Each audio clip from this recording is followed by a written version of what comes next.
Resmi, AFF tunjuk Indonesia jadi tuan rumah Piala AFF U23 2025. PSSI klarifikasi bergabungnya dua punggawa Garuda di skuad ASEAN All-Star. Memalukan, Liga 1 resmi digusur Kamboja. Punggawa timnas U17 yang diprediksi promosi ke tim senior lebih cepat.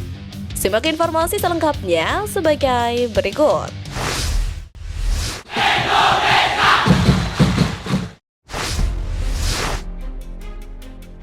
PSSI klarifikasi bergabungnya dua punggawa Garuda di skuad ASEAN All-Star. Dua pemain timnas Indonesia dikabarkan masuk dalam tim ASEAN All-Star untuk menjalani laga uji coba melawan Manchester United. Seperti yang diketahui, tim asal Inggris tersebut akan menjalani tur ke Malaysia pada 28 Mei mendatang sebagai ajang pramusim. Sementara skuad ASEAN All-Star akan diperkuat oleh pemain-pemain terbaik di ASEAN dan para anggota AFF bakal mengirimkan pemain-pemainnya untuk menghadapi tim besutan Ruben Amorim. Dua pemain Indonesia, yakni Asnawi dan Ferrari, dikabarkan bakal mewakili Indonesia di skuad ASEAN All-Star. Nama Asnawi dirumorkan masuk ASEAN All-Star tak lepas karena penampilannya. Mantan kapten timnas Indonesia itu bermain impresif bersama Port FC di Liga Thailand.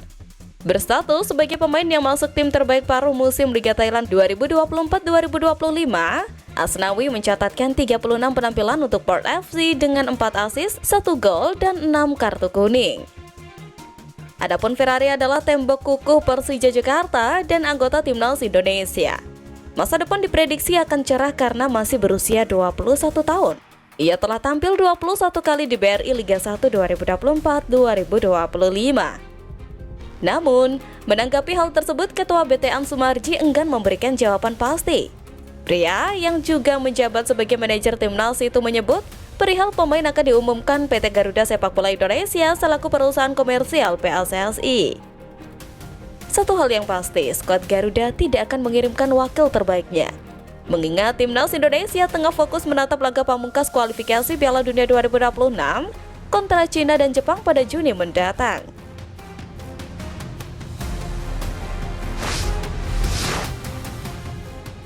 Memalukan, Liga 1 resmi digusur Kamboja.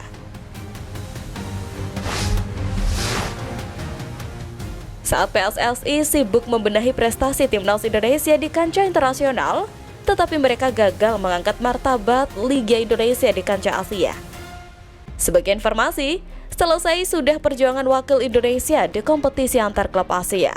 Madura United sebagai wakil terakhir Indonesia di babak semifinal AFC Challenge League harus tersingkir usai kalah agregat 6-3 dari Sfairing dari Kamboja. Kegagalan Madura United melengkapi pencapaian buruk Persib Bandung yang gagal melenggang ke babak 16 besar AFC Challenge League 2 usai hanya mengantongi satu kemenangan di fase grup. Sekaligus menambah catatan buruk klub Liga 1 Indonesia selama bertahun-tahun di kompetisi antar klub Asia. Dalam 5 tahun terakhir, wakil Indonesia gagal bersinar di semua level kompetisi antar klub Asia. Bahkan, berdasarkan hasil laga Madura United versus Sfairing, peringkat Liga 1 Indonesia kembali melorot lagi. Lebih menyakitkannya lagi, posisi Liga 1 digusur oleh Kamboja yang bertahun-tahun lamanya jadi bulan-bulanan Indonesia di level internasional. Liga 1 Indonesia kini berada di peringkat ke-11 kompetisi terbaik Asia wilayah timur dengan catatan 18.653 poin. Catatan tersebut semakin menyulitkan perwakilan Indonesia untuk bersinar di kompetisi antar klub Asia.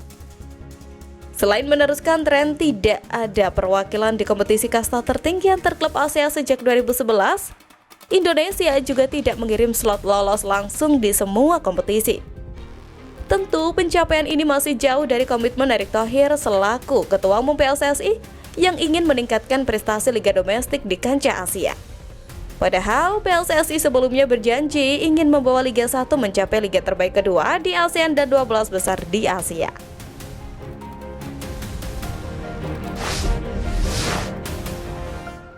Punggawa timnas U17 yang diprediksi promosi ke tim senior lebih cepat.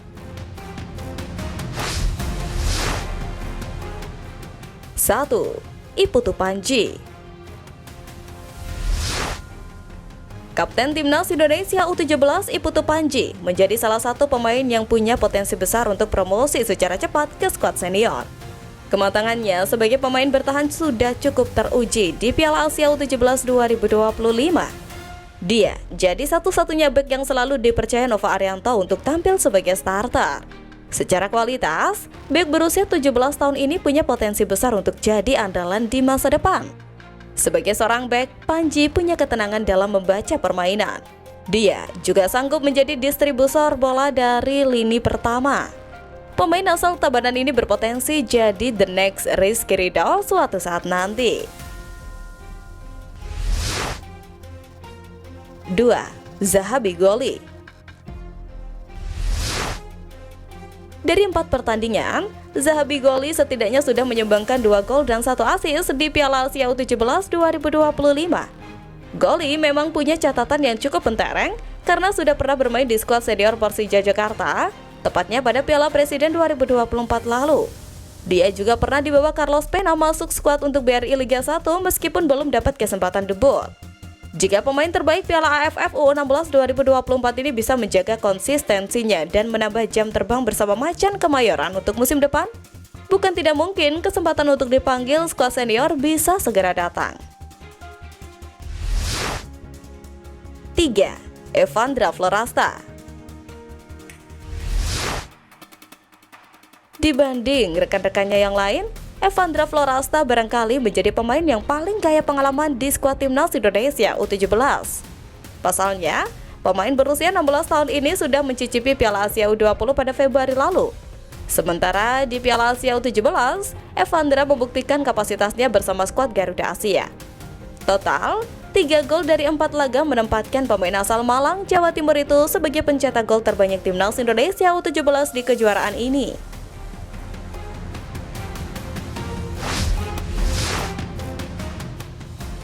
Resmi, AFF tunjuk Indonesia jadi tuan rumah Piala AFF U23 2025. Kabar menarik menghampiri pecinta sepak bola tanah air usai Indonesia resmi ditunjuk sebagai tuan rumah Piala AFF U23 2025. Indonesia ditunjuk Konfederasi Sepak Bola Asia Tenggara (AFF) untuk menggantikan Thailand yang sebelumnya digadang-gadang bakal jadi tuan rumah.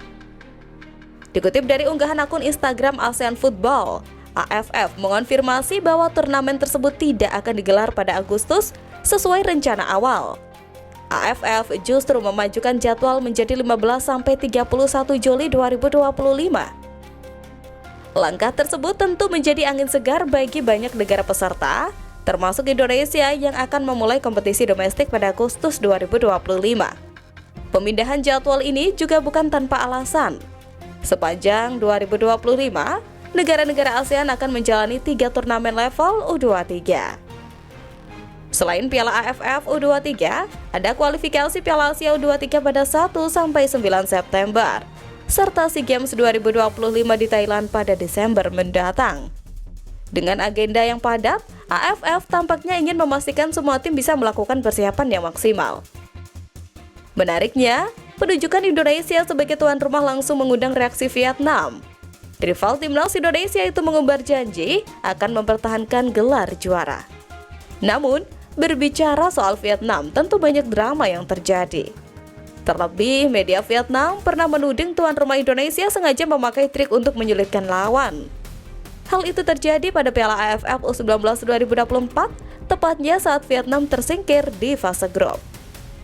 Kendati begitu, terlepas dari drama tuan rumah Indonesia yang bakal mengundang iri rival, kemungkinan Piala AFF U23 2025 bakal jadi debut bagi Gerald van den Berg sebagai pelatih kepala Timnas U23 Indonesia. Timnas U23 Indonesia pernah menjuarai turnamen ini pada edisi 2019. Pada edisi sebelumnya, Garuda Muda finish sebagai runner-up usai kalah dari Vietnam di partai final.